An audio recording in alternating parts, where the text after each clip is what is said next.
Hello, hello, it is me. It's that guy who's called Cheesy. I haven't written an intro or a script for this whole thing, which is why it's gonna be bad. But that's okay, cause I'm a cool guy. I can I can talk for about 5 minutes with a short intro to what I'm trying to do here. But this is what I'm decreeing to be the Sunday SlickCast. But if you say fast, Sunday Slickass, and I like the sound of that. And this will generally be me doing a whole lot of talking about nothing, complaining about nothing, and primarily its main focus is documenting the decisions and plans that I have for further videos that I do want to do this year. Ideally, I will be uploading every week a normal video and one of these, because one of these doesn't really take a lot. I am just talking. There's not much going on in regards to that. There are topics that I'd like to talk about. For example, this one's a pretty good one. This background I think is sick. It features my old profile picture I made back when Guilty Gear Strive came out. I loved making it. It was a good time. I used to draw profile pictures all the time. My original one was like a perfect cell. It's a funny little picture. I enjoy it. But who cares? Because wablam! Now it's Low Man. Low Man with his Low Jester's cowl on. I adore the Low Man. Snufkin's a cool guy. And the Jester's cowl being added on, just beautiful. That is how I feel these days, though. My eyes half open, little half smile on. Just a fucking clown. Yeah, that's me. That is me. So from now on, when it comes to this sort of stuff, he'll be the background. I'm gonna draw a profile picture related to that down the line.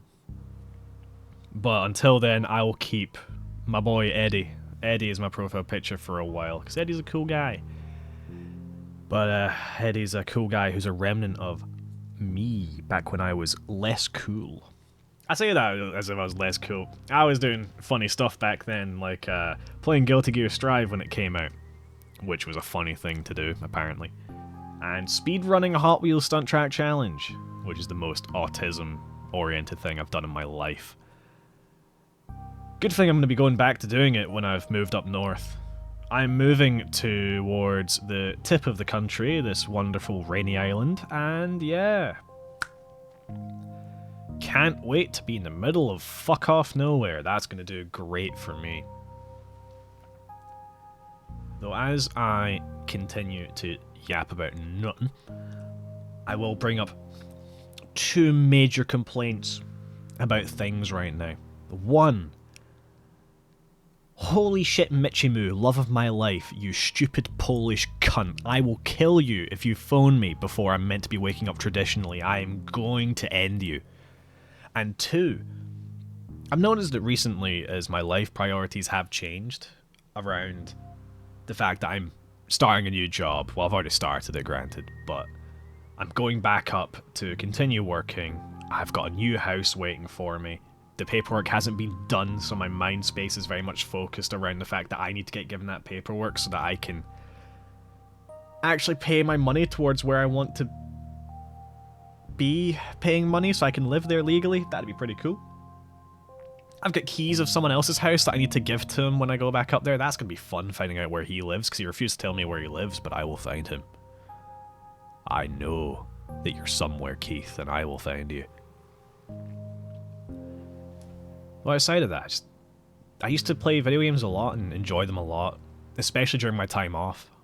But I'm falling out of love with it. There's one thing recently that's really re-perked my interest in games, and that was the fact that one of the few people I know that play fighting games was talking about wanting a new game to get into that would have a lot of character variety, be not bad in terms of his experience with Street Fighter 6 particularly, as there wasn't too many options, and the people that were playing that game either were just like him and spamming their life out, but they were spamming harder than him, which, you know what, that's a skill issue. You gotta spam harder than anybody if you want to spam, man. Or it was people like me, who was just very sexy with Guile. We love Guile. Guile is such a lad. But that also meant that he had to find out how to deal with zoning. Although I wouldn't zone, I would run him down, because Guile in the corner is a scary guy. Boom loops make me cream, I tell you now. But that took us to Street Fighter 4, because Street Fighter 4 is a good intro during their winter sale. It's like £1. Like, why wouldn't you try it out? And, you know, he had a bit of fun. I was extremely drunk at that point in time we were playing. I lost a few games, but once I figured out how to FADC, it was over. It was completely over. I never got randomly given Ryu, so I never had a reason to FADC Ultra the Fireball, because the FADC Shoryuken FADC into Ultra 1, that is like iconic for me in terms of learning how to do funny inputs in games when I was like 9. Good lord, I was young when I was playing Street Fighter 4. Almost in my mid-20s now. But through that, we played a bit of that, and I woke up the next day, sobered up. He mentioned Injustice 2, and I remember playing Injustice 2 with my friend Jack back in the day, when it came out. And I'd play on his console, because I never owned it. And you know what? All things considered, I have enjoyed a really dogshit voice acting at times, really ham dialogue that doesn't work in fights. Video game, it's pretty good. I got to remember why Darkseid was considered fucking terrifying back when the game was released. I think he was day 1 DLC or something. And I've just been in the multiverse trying to come up with stupid combos for Darkseid. Although, if I'm playing against the two friends I know own Injustice 2, I'll probably just play Sub-Zero, because I can fall back on classic Mortal Kombat 9 onwards combos that should still work. Because there's nothing special about them, it's your standard 3-button inputs into juggle, into super, or not, special cancel, isn't it? There's no super. We don't do supers around this part of town.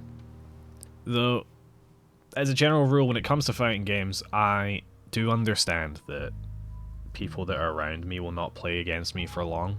The longest I've had someone play against me for that wasn't Street Fighter 6, because I had someone that was perpetually wanting to try and do cool stuff, but then get bodied by Guile. The 4812 will live in my mind forever. We played 60 games in a row. They only got 12. That shitter. That's all I'll say. They won't listen to this, but I say that for them, because they understand that what I say is completely serious. There's no playfulness in it. You're fucking awful. Stop playing that stupid guy with the hat. What's his name? JP. Fuck JP. Absolutely disgusting character. Regardless, like, the longest I've had someone play against me was like about 3 months, 4 months when Dragon Ball FighterZ came out. Those were the days. And we were both really bad, but I learned how to do standard combo that can go for everyone. Like, similar to Marvel vs. Capcom, there are links that work for everybody that you can do to launch. It's like a set order of operations, unless certain characters don't have buttons that work for it. And eventually you just got angry, like, stop doing the same thing to me over and over again. What? Doing a 50-50 overhead or low to do a combo to you that would do about 30 to 60% of your health, depending on how much meter I have? You can go fuck yourself. I learned infinite loops in this game, bitch, because I enjoy it. And then he found someone else that was like just starting out to play with, and he enjoyed bullying them with his current held knowledge. But through that, I don't expect fighting games to last long for me ever. Like Tekken, that was a good one. I just fell in love with Tekken 8 when it came out because they made Brian really fucking funny. They gave Brian the most absurd buffs through system changes that we don't even need to think about. And I just loved it. Brian just felt so nice. Brian felt great in 7. Great in 5. A fucking beast in 8. Brian was just so fun. They've changed all his frame data now. I don't know how to play him anymore. But if I ever step back into it, I'll know exactly what I'm looking for. I know how to start launches and comboing it in Tekken 8. It felt good to discover that. That's sort of like personal expression and discovery you can get with fighting games. It's great. The closest thing I can compare it to in any other game I've played would either be, as much as I don't want to praise the game at all, Rainbow Six Siege had ways when it was quite young that you could really express yourself with stupid playstyles. And it gave birth to some of the most disgusting, cancerous playstyles of all time, namely people spawn peeking or putting up Tachanka turrets with the face shield on a spawn peak, and you just can't kill him because you can only see his head. Good things like that. Or Team Fortress 2. That's another first-person shooter I can compare it to. You get your own playstyle really easy in that. Someone just dared to message me middle of this fucking recording. I'm gonna kill him. It was Isaac calling me gay. Fucking fat bastard. But no. There's just so much that can be done with fighting games that's just... It's so cathartic and fun. It is similar to Guitar Hero, where there's a lot of moments where your muscle memory will just be pattern-based.